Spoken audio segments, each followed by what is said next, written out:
Michael Wildenstein, Farrier and Farrier Educator, and I'm here to talk to you about diamond tools from Diamond Farrier Company. This is one of many different types of Farrier toolboxes that are very handy because they're on wheels, so I can move around the horse. So if I have a level location, I can use that to wheel my tools around as I'm working on the horse. There's handy places for tools such as my clinch cutter and my clinchers. I'll put the saddle horse clincher in there for the work I'm going to do today. The rounding hammer of choice for me would be the 2-pound hammer.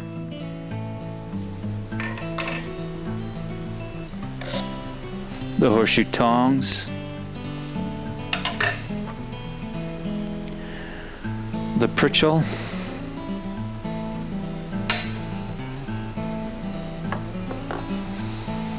I'll use the 10-ounce hammer. That's sufficient for the nails that I'll be driving.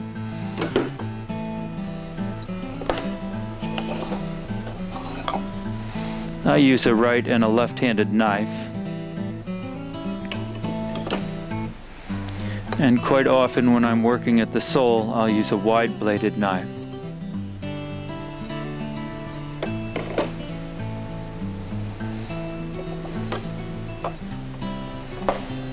The 12-inch nippers will be sufficient for what I'm doing today.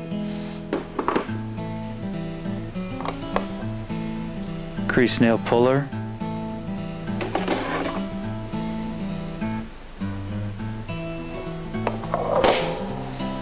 Nail nippers. The clinch block.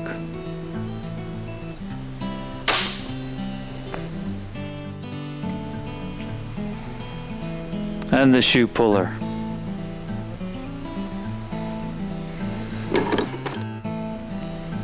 I'm using a blacksmith's buddy, which is a training tool in learning how to trim a horse's foot or holding it in the appropriate position. And not only learning how to trim a horse's foot, but also learning how to use the tools. The areas of the hoof wall, the hoof, this is the wall, this is the sole, this is the frog. This would be called the collateral sulcus and the central sulcus. And what we're going to do is we're going to cut off excess length. The flaky material that's exfoliating on its own will remove some of that. I'll put the knife in my hand, palm up, thumb on the end, and using my thumb as a driver, I'll go around and trim off the sole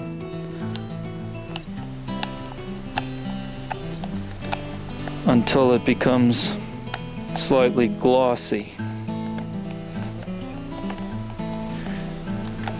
And so I'm going in a circular motion around the sole of the foot, removing excess sole that is flaky.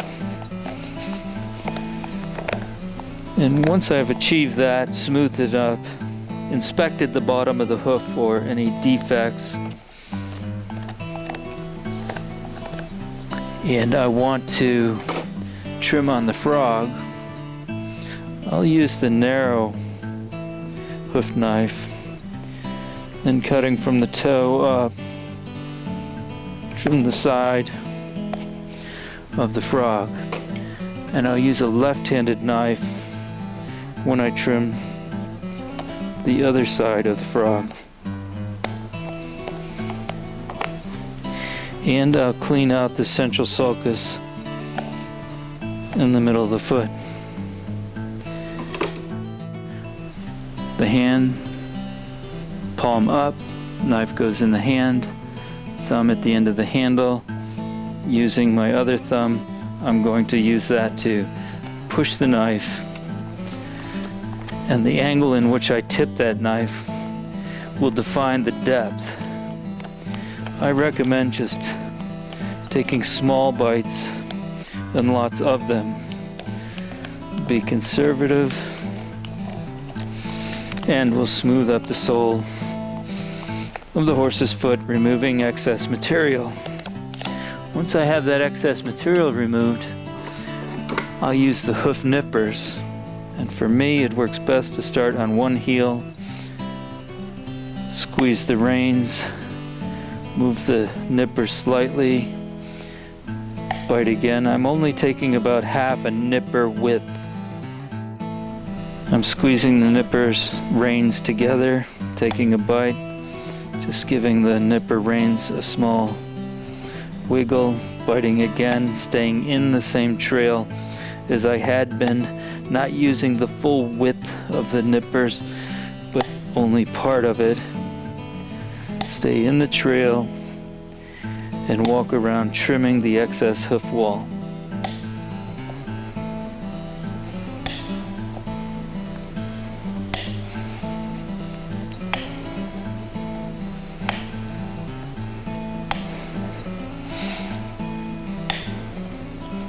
And once I have achieved trimming off the excess length of hoof wall with the nippers, then I'll use the horseshoe rasp, and I'll use the core side of the rasp, and I'll go away from the handle, and I'll make a circular motion around that foot to flatten it up.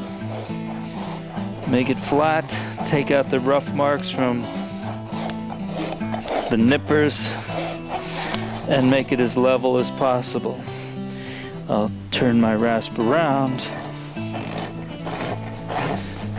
so that I'm still able to go away from the handle and file the other side of the foot. Circular motions, and I'll stop occasionally, tip the foot down, and see how flat I'm getting that wall. Once I've gotten the rough work done, I'll flip the file over using the smooth side, finish that up, make any small adjustments that I need to make, and then I'll tip the file up and take the sharp edge off with the smooth side of the file.